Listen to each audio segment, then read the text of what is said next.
Rudolf kończy obiadek.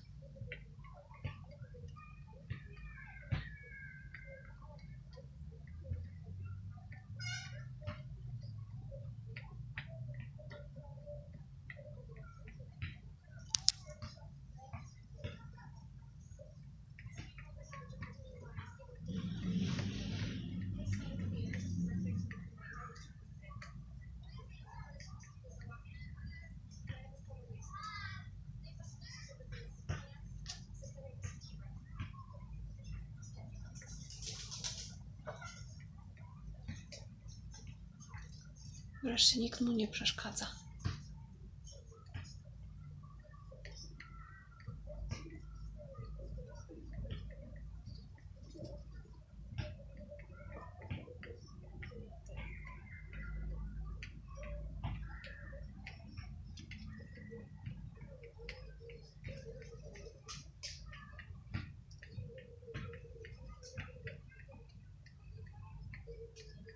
Malutkie ziarenka.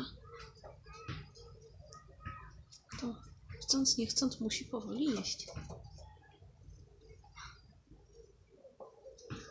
No i co? Chyba wystarczy, tak? Nie, nie wystarczy.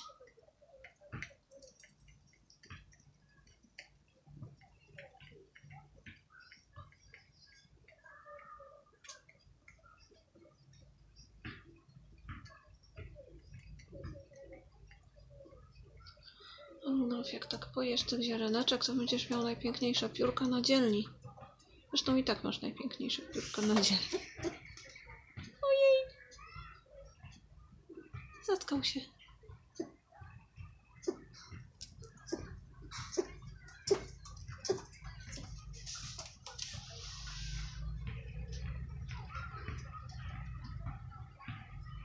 Leć się napić, Rudolf.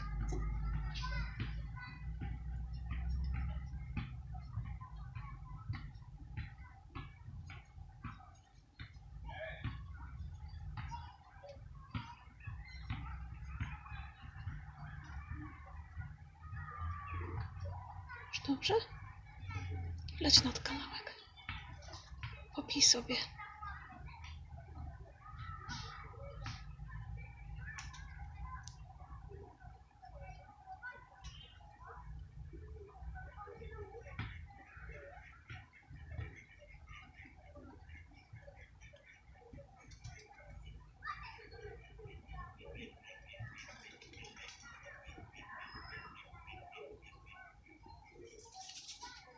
Koledzy przylecieli. No i już jakoś przełknął. Lecisz nad kanałek czy na drzewko? Na drzewko. Ale drzewko nad kanałkiem, więc może potem pójdzie się napić.